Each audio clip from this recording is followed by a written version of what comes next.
We're gonna do a practice, yoga for rowers practice, thinking about keeping the spine long,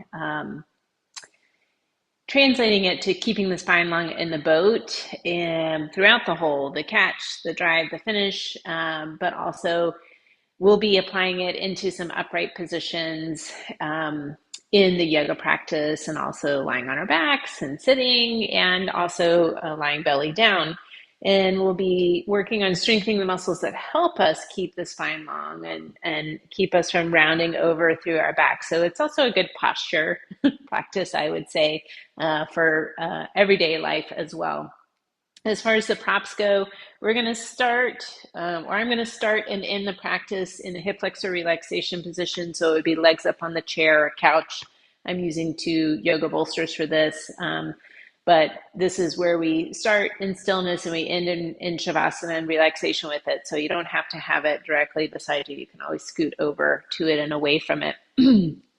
And I'll be using a block during the practice, and I'm also using a strap. And I'm using a yoga strap here, but this could be a stretchy strap, like a TheraBand. So if you'd like to use that, feel free to grab it. And I'll also be using the blanket. So we're using a lot of the props today. So we're starting in the hip flexor relaxation position, which is legs up on the chair or the couch. So just scooting yourself over, you'll have an opportunity to scoot back onto your mat. So the calves are resting here so that the hips and knees are bent. And the hips and knees don't have to be bent at um, 90 degrees. So my hips and knees are probably bent somewhere, probably around 60 or 70 degrees. So the height of the seat or couch that you have your legs on doesn't really matter as long as it's not too high and digging into your calves. Let's take a moment here. Take an inhale through the nose. Open the mouth. Exhale out a sigh. Do that again.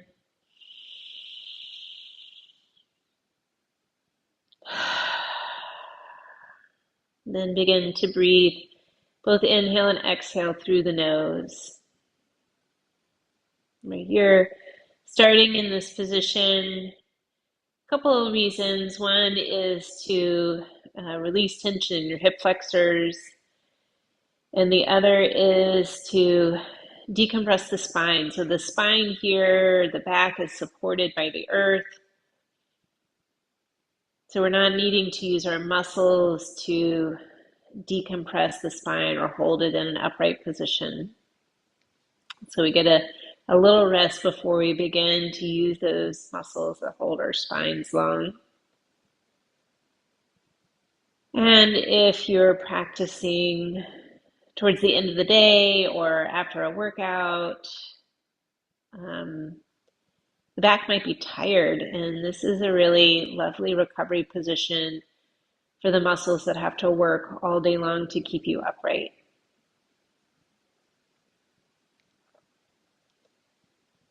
Start working on the breath that we'll use throughout the practice. So breathing through the nose, start to slow down and lengthen out your breath.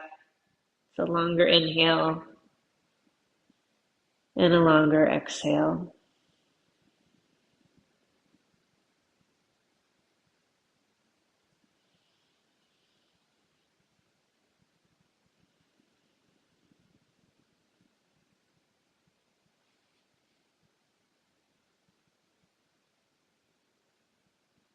Take the next few breaths to set an intention for your practice. So thinking about the reason you've shown up today, is it about being a better, more efficient rower? Is it about preventing injury? Is it about feeling better? Or you really enjoy the yoga practice? So your intention is related to the reason you're here, the reason you've shown up. And maybe boil it down to one or two words so it's easy to bring this mantra, this thought to the front of your mind, like releasing tension or getting stronger being efficient, reconnecting to the body. Bring this thought to the front of your mind and breathe with intention.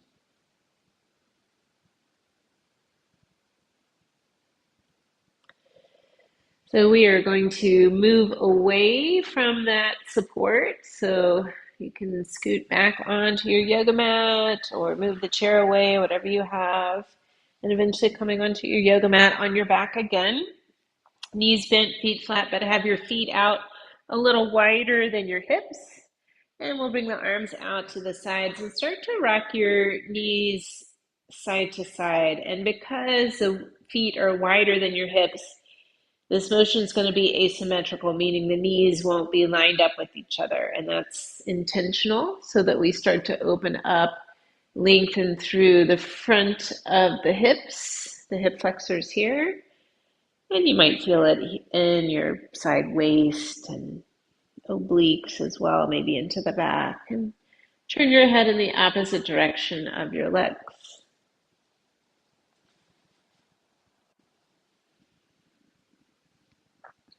So we relax and start to open up the hip flexors a little bit, but as we go through the practice, we're going to actually be turning on and using the hip flexors because they're going to be the main muscle that helps us hinge from the hips, keeping the spine long, not letting it round as we come into the catch, and making that movement come from the hips, this forward motion of the torso. We'll bring the legs back into center. Using a block here for a little bit of core work, I'm going to put the block between my knees. And the knees are over the hips here to start, shins roughly parallel to the floor. Now this one gets surprisingly challenging, at least to me it does. We're pressing the back ribs into the floor to engage these waist muscles. And then on the inhale, move your thighs away from you an inch or two. And then on the exhale, pull the knees back over the hips. So it's a small little movement. Inhale, thighs move away. Exhale, pulling them back in. Main thing is keeping the back ribs pressed into the floor as we keep going with this one. Now this is one that I tend to start to feel my neck muscles tensing up. So if you put your arms overhead in a diamond shape or even stacked hands behind the head here, you can turn the neck muscles off and make all the stabilization come from your core instead of your little tiny neck muscles trying to stabilize your pelvis and your lower spine. We'll do one more here. So our hip flexors are working as well as the core as you move out and in. We'll pull it back in. You can move that block out of the way, and it might feel good to just pull the knees in and gently rock a little side to side, relaxing after that core work. So keeping the spine long as we move in the boat also requires that we have some strength in the upper back muscles. We'll lower the feet back down here, coming into the breastbone lift or robot arm position. So we have the elbows bent and in by your ribs, hands point towards the ceiling. Press your shoulders, your elbows into the floor and lift the breastbone towards the ceiling. You'll feel the upper back pull away from the floor. Exhale, relaxing it. Do that again. Inhale, shoulders pressing to the floor, breastbone lifting. Exhale, let it go. And you don't have to push. We'll keep going with this. You don't have to push with all your might. You are maybe 50, 60% effort pushing here, starting to engage these muscles that keep the upper back from rounding. Ones that run between the shoulder blades, but also ones that run up the length of the spine in that upper back, the thoracic spine area. And we'll relax this here. We're making your way up to sitting, roll to your side, or maybe hold the backs of the knees and rock forward and backward a few times along the length of the spine. And eventually coming up to sit, where we have our legs off to one side. So we're in this kind of side seat position where that one butt cheek is probably up off the ground. We're leaning into the hand that's furthest away from the legs. And a little bit of rotation and a reach here. So with the free arm, we're pulling that elbow back, looking in that direction. And then we're reaching that hand down beside the other hand on the mat. We'll do that again. You inhale, pull the elbow back. Exhale, reach the hand down beside the other hand. Maybe you stretch it a little bit further forward of the other hand. Again, inhale, pull back. And you can decide here, does it feel good to stretch out a little bit longer? So we're not trying to round the back here. It's more about the reach that's coming from the shoulder and the shoulder blade. So as you reach that arm out, and you could bend the supporting elbow for more reach here. As you reach that arm out, feel the shoulder blade moving away from the spine. And as you pull the elbow back, feel the shoulder blade moving towards the spine. One more here. So feeling that shoulder blade movement. It's the shoulder blade movement that's going to give you more reach and the hip mobility here. We'll switch to the other side. This is going to give you more reach in the catch. I interrupted my own self here. So feet off to the side. Weight on the hand away from the feet. You could always be on the forearm here if the wrist pressure doesn't feel good. And we pull that elbow back, looking in that direction, and then we reach the hand down beside the other one, maybe a little forward of it. Inhale, elbow back. Exhale into the reach. And if you want to reach more, you could bend that supporting elbow to reach out more. So there's a little bit of twist, but it's also the reach is about that shoulder blade moving away from the spine and then pulling it back. Couple more. So that shoulder blade moving away from the spine is going to give you a longer reach and be able to plant the oars a little further back in the water. And then allow you to use some powerful shoulder muscles here. All right, we'll let this go and come up to hands and knees. Maybe you pad your knees here.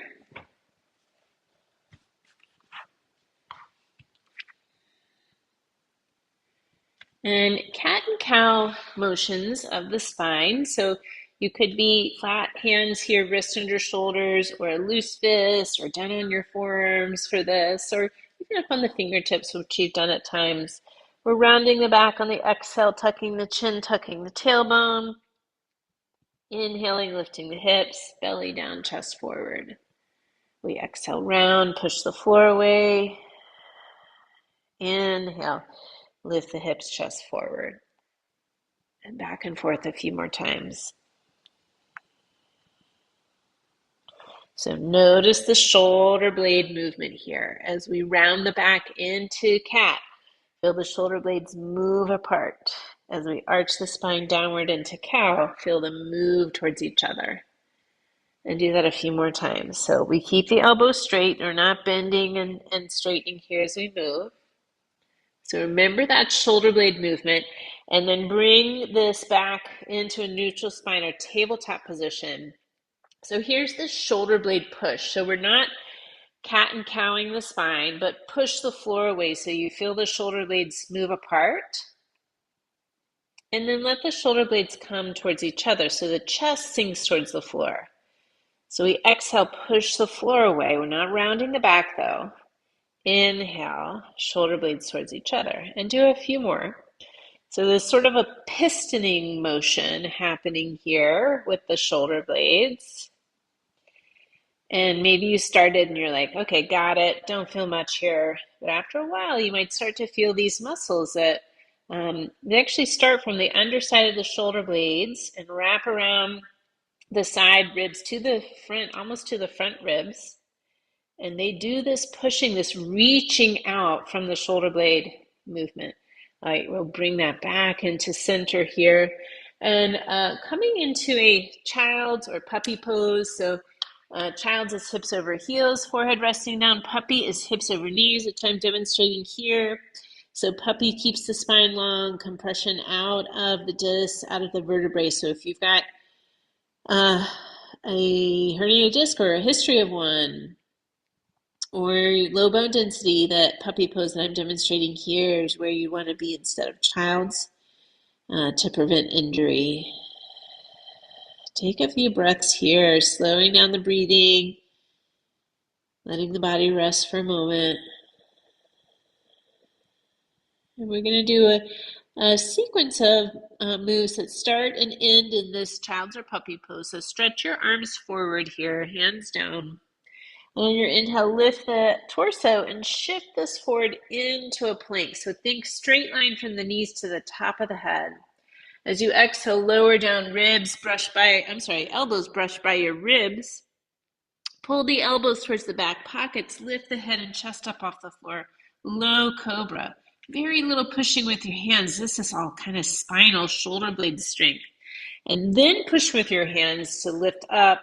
Low belly pulls in to shift back into that child's or puppy pose. We're going to do that a couple more times. So you inhale, lift up and shift forward. Plank here. Exhale, lower, but you're holding the plank as you lower as opposed to slinking down to the floor. Elbows towards your back pockets. Lift the head and chest, low cobra. Maybe you press higher and open that chest. Neck is long. Pull the low belly in. Hips back, head down. One more. Inhale, lift up, shift forward. Exhale, lower. Elbows towards the back pockets. Lift the head, chest, low cobra. Or press higher, but neck is longer. Don't force the spine. No reason. Exhale, pull the belly in. Hips back, head down. Take a break here. Take a break off your hands. Take a few breaths.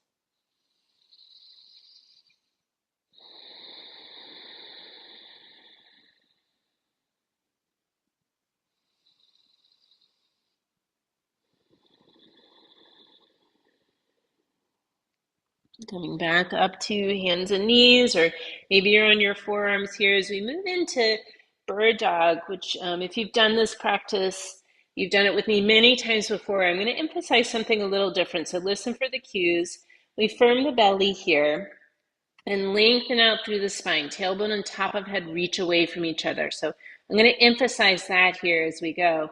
Let's reach one leg back, toes point straight down, working to keep the hips level. You could keep it at just the leg here, or raise the opposite arm forward, thumb is up so you don't engage too much through the neck. Now the hand that's down, push the floor away. That's that muscle here that's going to give you more reach in the catch. And then with the foot, imagine this foot is holding up a wall, and it's the only thing holding up the wall. Push hard through that foot and see how that lengthens through your spine. Engaging these muscles that keep that spine from rounding. One more inhale. Exhale, lower the knee, lower the hand, a few cat-cows, or shake out the wrist, or wag your tail, or whatever kind of reset you'd like to do before we do this on the other side. We set it up first. Firm belly, lengthen out through the spine. Other leg back, toes point down. You could keep it at just leg, remember, or reach this opposite arm forward, thumb up. The hand that's down, push the floor away. So feel how that pulls the shoulder blade towards the side ribs, strengthening these muscles that give you more reach. The back foot is the only thing holding up the wall here. Take a few breaths.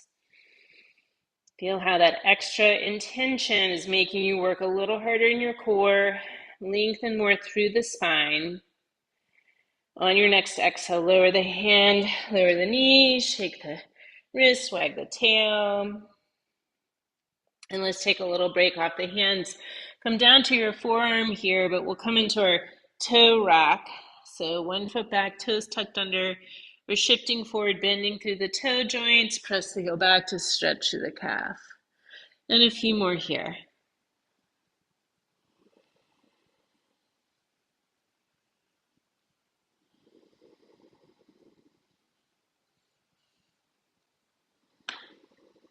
Switch to the other side.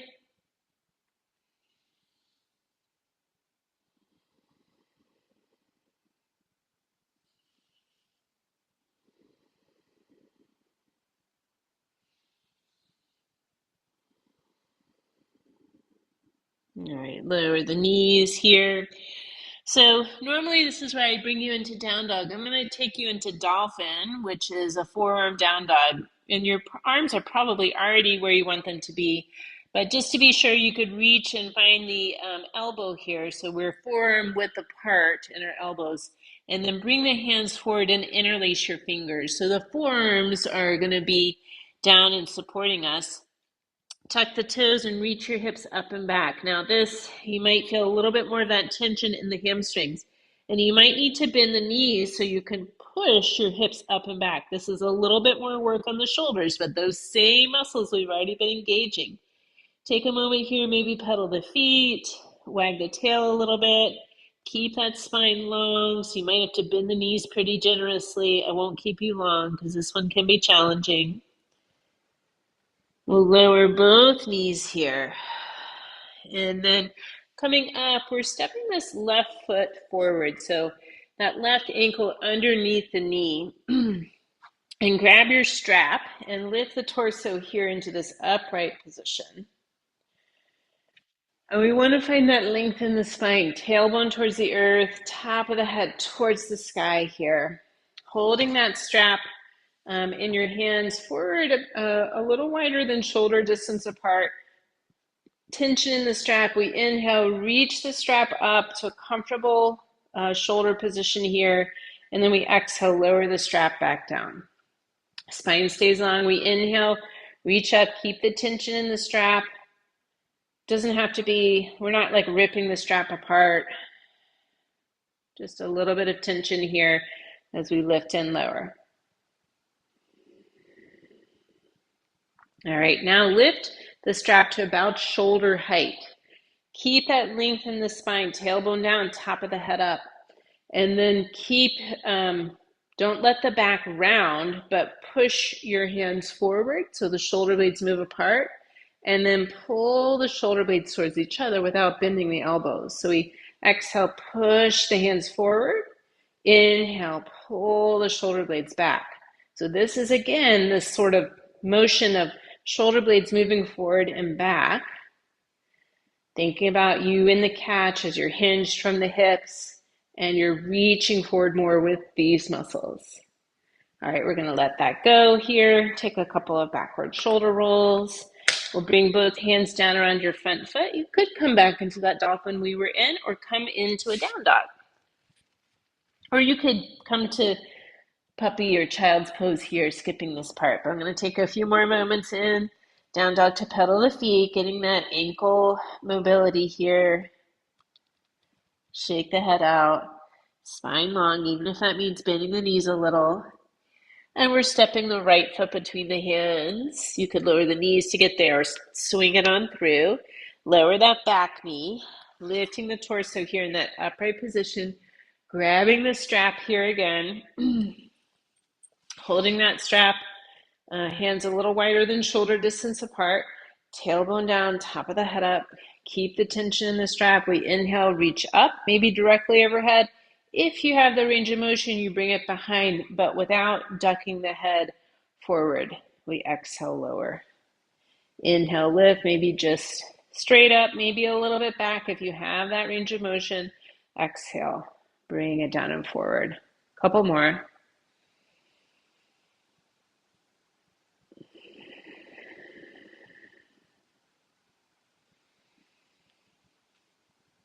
We'll bring it down so the hands are about that shoulder height. Here's that shoulder blade movement or shoulder blade push. Keep the tension in the strap. Push the hands forward without rounding the back. And then we pull the shoulder blades back without bending the elbows. Exhale, shoulder blades slide forward. Inhale, shoulder blades slide back. So spine, torso, unmoving-ish. And it's the shoulder blade movement here. All right, let that strap go.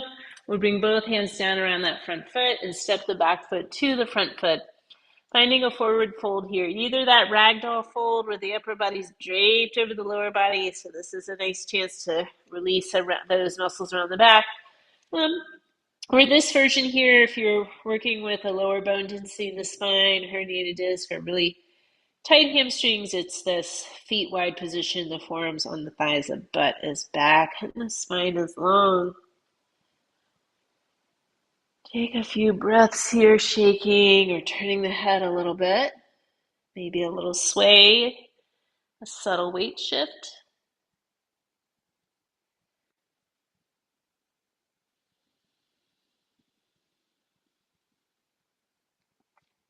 Bring that weight shift back into center.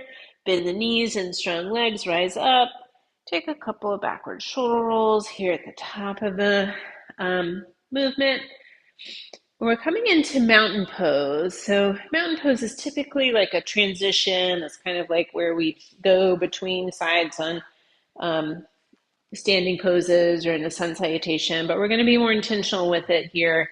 So this one, we start with our feet shoulder distance apart. Have you put a little bend in the knees? I'm turning just so you can see my profile here. So this actually puts a little slack in the hip flexors, which is going to make the lengthening of the spine easier for some of us with tight hip flexors. So tailbone lengthens towards the earth. It's not a whole tuck under. Tailbone lengthens down and actually levels the pelvis. Top of the head is reaching up towards the ceiling. Shoulders relaxed. Keep the length in the spine, straightening the legs.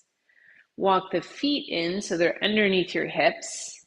So you have that cue of standing taller. The tailbone's being pulled towards the earth with this sort of gravitational pull. It's not being yanked forward, it's not being pulled back, but straight down. And then however you'd like to think about it, some sort of divine light or tractor beam, pulling the top of the head up towards the sky. Like there's an external force keeping that length in the spine. Relaxing the shoulders, breathing. Here's that length in the spine that we're going to keep. We're going to practice a little hip hinge from here. So you're putting a tiny bend to the knees, the spine stays long, and we're hinging forward from the hips, and then squeeze your glutes to come back up. So a little bit of the good morning, slightly less knee bend. Tiny knee bend, we're hinging forward, that spine stays long, and then we squeeze the glutes to come back up. So you can even put your thumbs right here in the hip crease, and as you hinge forward, push back on your thumbs so you can feel that length in the spine, and then coming back up with the strength of the glutes. A few more. Spine long. Exhale. Rise up.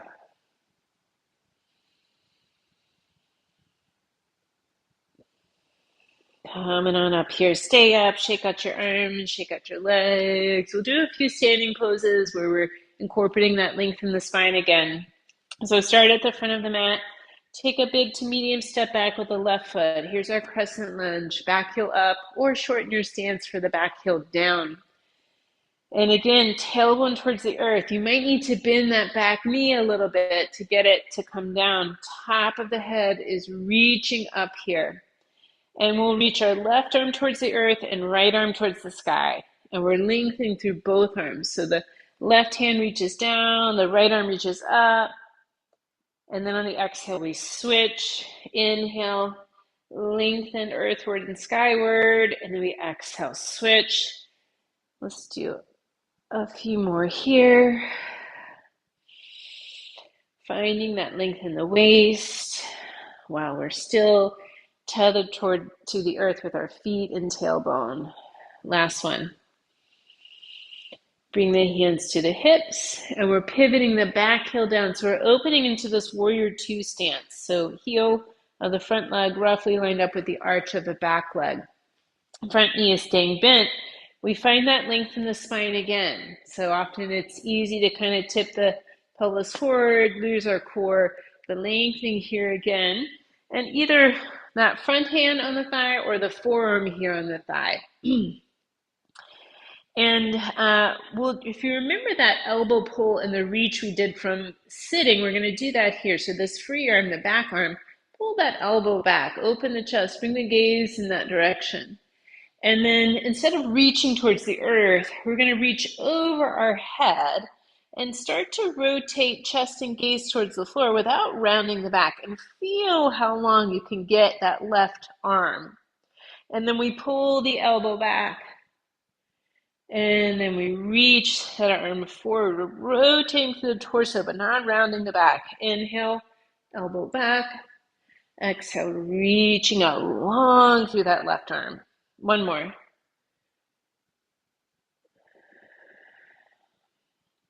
Strong legs. Inhale, rise up. And then we're stepping the back foot to the front foot. It could be one big old step or a few little hops to get there. Shake out your legs and roll those shoulders. We'll do that on the other side. Stay at the front of your mat. I'm changing which is the front of the mat so you can, actually, I'm not going to change it because it might be good to see that shoulder blade movement from the back if possible. So we're going to take that big step back with the right foot here into that crescent lunge. Tailbone towards the earth, which might mean bending the back knee a little bit if those hip flexors or quads are tight. We find this length in the waist and that length in the neck, because remember we have that tractor beam pulling the top of our head up here. Left arm up, right arm down. We inhale, lengthen through both arms. Exhale, switch. Inhale, reach, lengthen. Exhale, switch. So we're reaching with the arms, but feel that length in the waist, how the ribs rise out of the waist. One more. And we'll bring the hands to the hips, pivot the back heel down. So we're opening into that warrior two stance. Front heel roughly lining up with the arch of the back foot. Front knee stays bent. We find that length in the spine. So how can you get like a quarter, half an inch in length and height by just raising the top of the head up? This is engaging the core and spinal muscles. Front hand to the thigh or forearm to that front thigh. This free arm here, we're reaching that elbow back, looking in that direction. And then we reach this arm overhead towards the front of the mat or in that direction. Reach out long, feel the shoulder blade move away from the spine. We inhale, pull the elbow back, shoulder blade towards the spine. Exhale, reach it forward and long, shoulder blade moves away. Couple more here.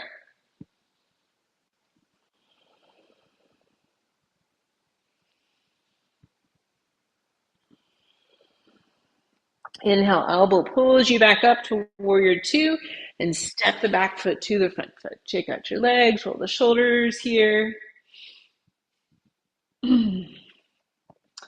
We are working a little bit on balance before we come back into some of that hip hinge and long spine position. So you might choose to step off your mat for a less squishy surface, or you might come over to the wall, have a hand at the wall, or hand on a steady piece of furniture for this one. So listen for your options. I start with the least challenging version, and each thing I add is going to add a little bit more challenge, more likely.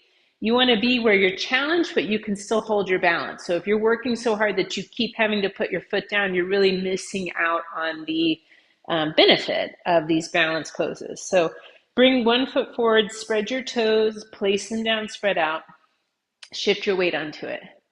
And then the other foot, we're going to start in this toe down version. So my knee is bent, my toes are down. Let's set it up here. So, and this is going to be very similar to what you've heard me say already. Tailbone towards the earth, top of the head towards the sky. Not only does that engage core and spinal muscles, but it's going to stack our head over shoulders, shoulders over hips, hips over that 1 foot or 1.5 feet. So you can stay here toes down or play with lifting that foot up. If you're feeling comfortable with this, you could lift up and hold the shin here or back of the thigh with the hands. Now don't let the leg pull you down, right? Rounding the back. Can you lift the breastbone? Can you reach the top of the head back up? Relax the shoulders. Gaze focus on a spot straight ahead. You could stay right here because maybe you're just hanging on to it, or hold that shin in the same side hand, bring the leg out to the side. The other arm can come out to counterbalance. Keep that long spine. And then we bring the knee back into center. Switch hands. Oh, this is the challenging part. You're going to turn towards that bent leg side, maybe reaching that arm back behind you. Bring it back to the front. Don't let go. Can you reach the foot forward, leg up? And then release it. Whew. Shake it out. Roll the shoulders. We're going to do that on the other side. So we use that hip flexor there a little bit. Lifting the leg, other foot forward, spread the toes, shift your weight onto it. Come into the tiptoe version of the other leg. Focus the gaze. We find that length in the spine. It's going to help with balance. Stay here, toes down, or maybe play with toes up. No, you can always put them down, or if you're feeling comfortable, hold the shin or hold the back of the thigh here. So grip and biceps are working, but shoulders relaxed, the breastbone is lifted, the crown of the head still reaching towards the sky. Breathe.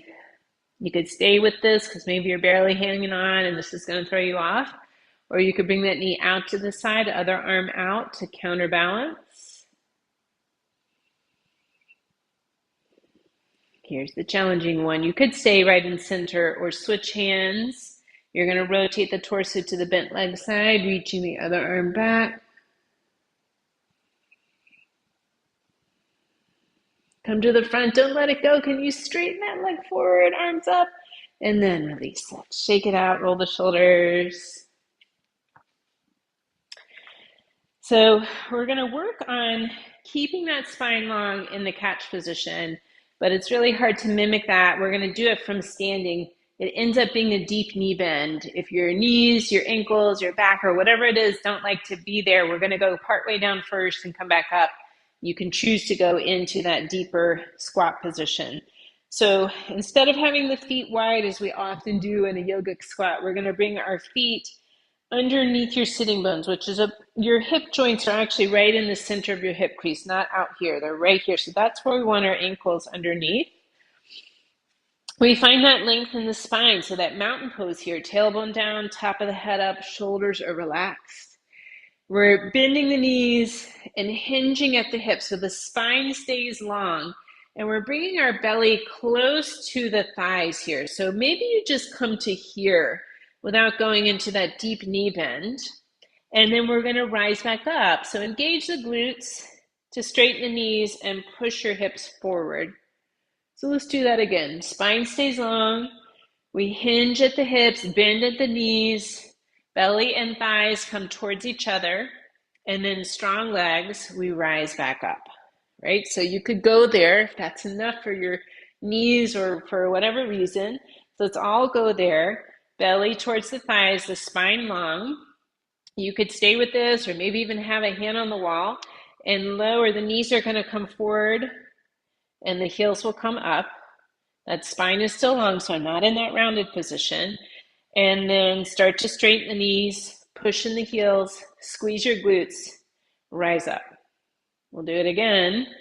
So hinge at the hips, bend at the knees, belly and thighs towards each other. Maybe you stay there. Or you lower down, the heels will most likely come up. And then we start to straighten the knees, push your heels into the ground, squeeze the glutes up. One more time. Knees stay forward. Spine is long the whole time. So it's like an accordion folding and unfolding. All right, let it go. Shake out your legs, roll the shoulders. Whew, felt that one. All right, coming up to the front of the mat. Inhale, get tall, reach up. Exhale, find your forward fold. It could be the forearms on the thighs or the hands toward the floor. Take a couple breaths here. Maybe shake out the head or gently turn it. Bend the knees enough to bring the hands to the floor. Step this back into a down dog. Lower both knees. Find a child's or a puppy pose or whatever resting position you'd like to come into here. Take a moment to return to the breath.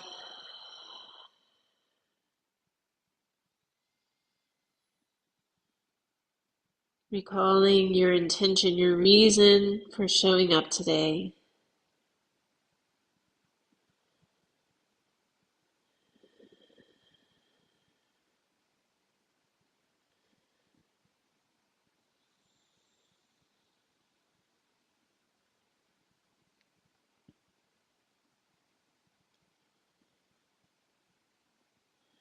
You could stay here longer resting or make your way to a seated position. Now I'm going to use my blanket here to elevate my hips, and there's a very specific reason for this, and it's to allow me into a hip hinge. So I have that blanket here like on a thicker fold, and then I'm going to place my sitting bones right behind the fold of the blanket. If you're really tight in your hamstrings, if you are have a herniated disc here or history of one, then you might do a hamstring stretch on your back, like lie on your back and bring that leg up.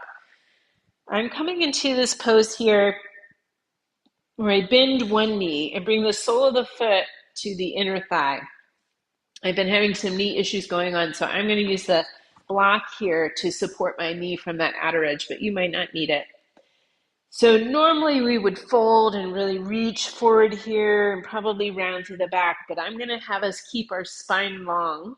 So have the hands here by your hips, come up on the fingertips and lengthen up through the spine. So feel that same lengthening we did in the standing poses or the lunging positions.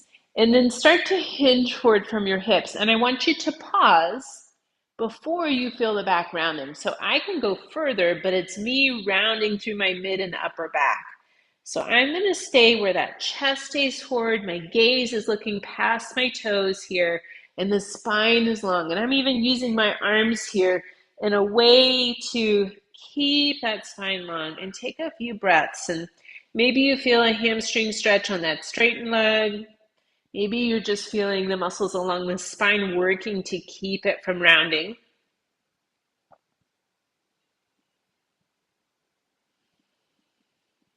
We'll rise back up, straighten out the leg, shake out both legs here, and then we'll do the other side. So knee bends, sole of the foot to the inner thigh here.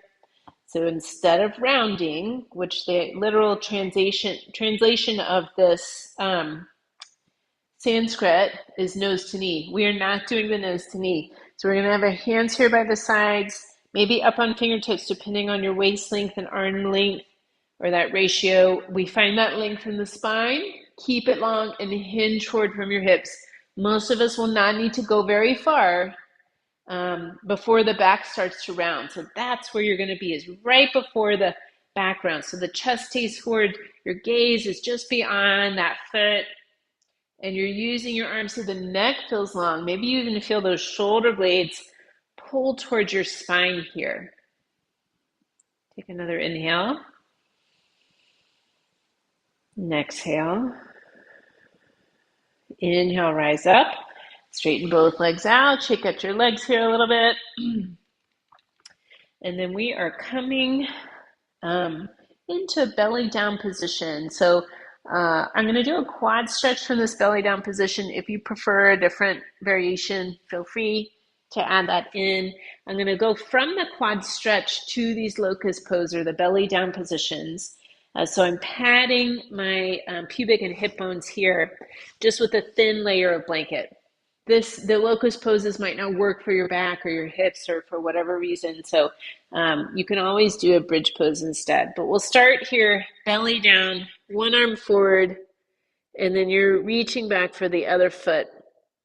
Finding it with your hand, or this may be a great option to have the strap here. Lengthen that kneecap towards the foot of the mat. Make sure what you're feeling is stretch and not pain. If it's pain, you've pulled too far, and you might need to find a different variation, whether it's a strap or a different position. Take a few breaths.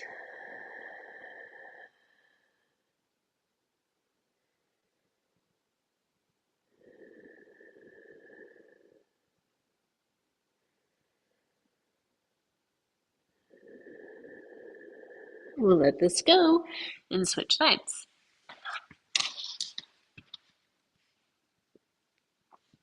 Lengthen that kneecap towards the foot of the mat. Take a few breaths. In a moment, we're coming into this belly down back bend. And it's not going to be a huge back bend, right? It's going to be a very low back bend. But it's keeping that spine long in the back bend is actually going to work to strengthen the muscles that keep you in the upright position, that keep the spine from rounding over.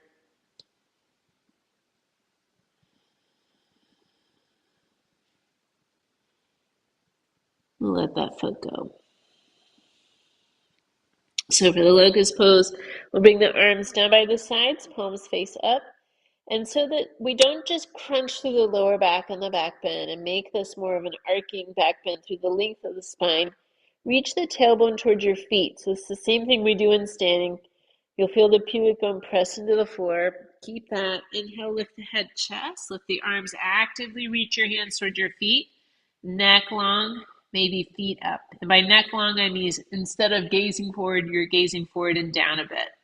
And then we exhale, lower this down. We'll do a few more reps. So tailbone stays reaching towards the feet. We inhale, lift, reach the hands towards the feet, and then exhale, lower. A few more.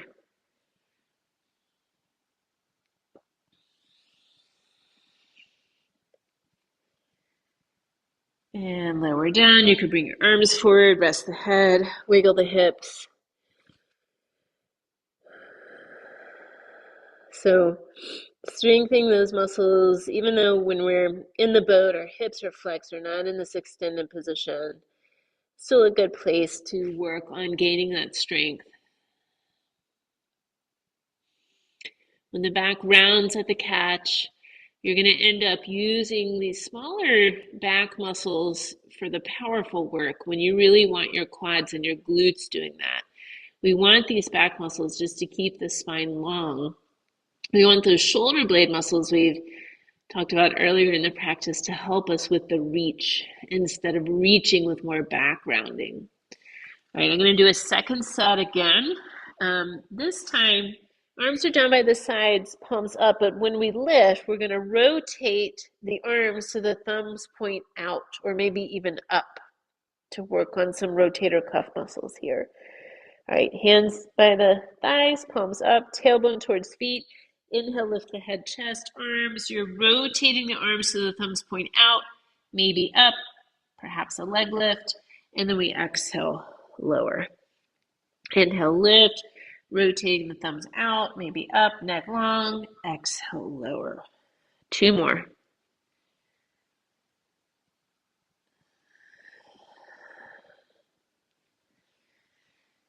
And then we lower down, rest the head, bend the knees, rocking the legs side to side here.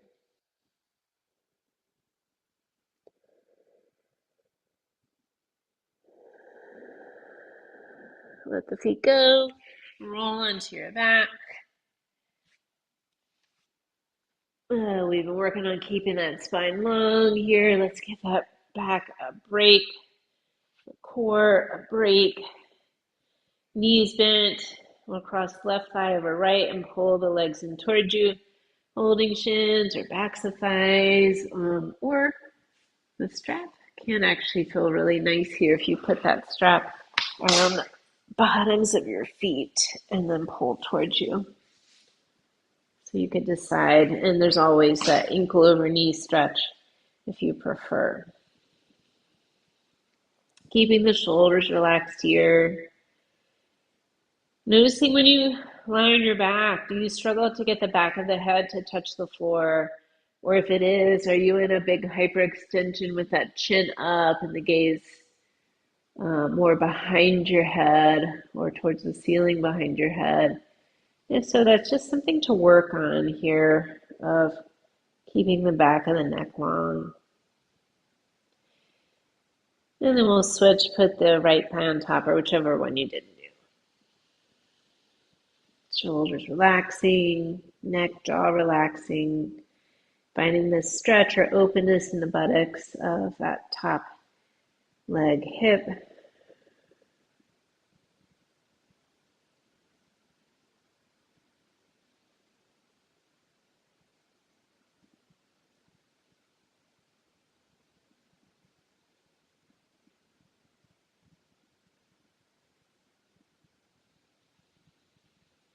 We'll unwind the legs here. And then just bring the knees in, they're side by side, arms out, dropping both legs over to one side. You could keep it at this really simple twist, or maybe put a block under the knees or in between the knees. Could cross a leg or straighten a top leg out. Gaze turned away from your legs. Is there any place in your body that you are still working hard and that you might be able to convince it to let go or release its tension?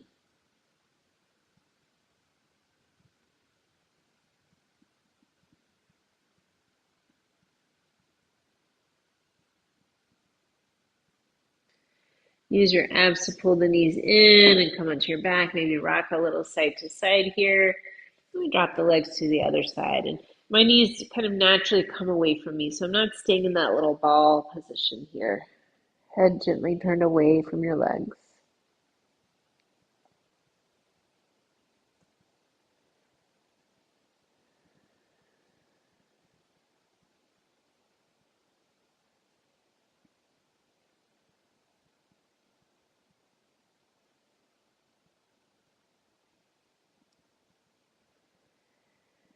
Use your abs to pull the knees in, rolling onto your back, maybe rocking a little bit or happy baby, or decide if there's something you'd like to do here before Shavasana, before relaxation.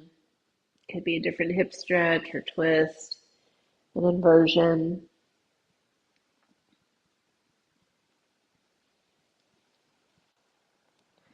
Finding your way into your Shavasana, your relaxation pose. I'm going to come back into that hip flexor position. So that's the legs up on the couch or chair. I'm using the yoga bolsters, but there might be different positions or props that you would use for your Shavasana, for your relaxation.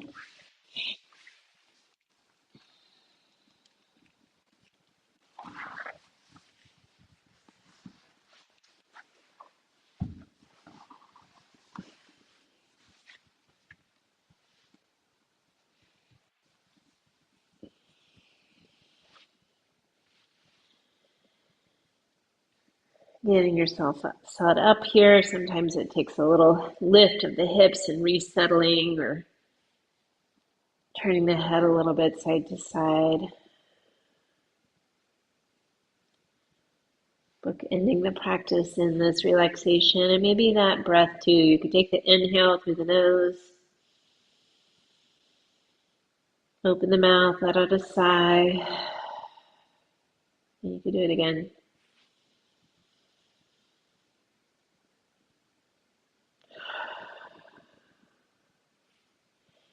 And then let your body rest. We've been working and concentrating and being very mindful of our movement and our posture. Now letting your spine being supported by the earth. No longer needing to engage or lengthen or feel anything besides the muscles letting go for the next few minutes.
Begin to deepen your breath.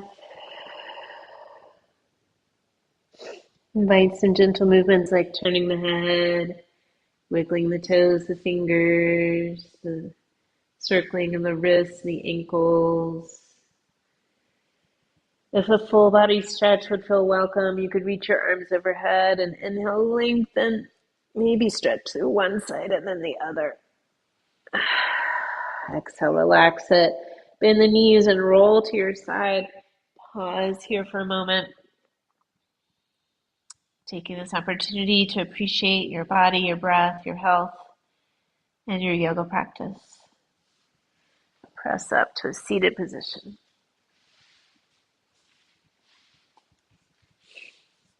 Thank you all for being here, sharing your practice, your energy. The light in me honors the light in each of you. Namaste.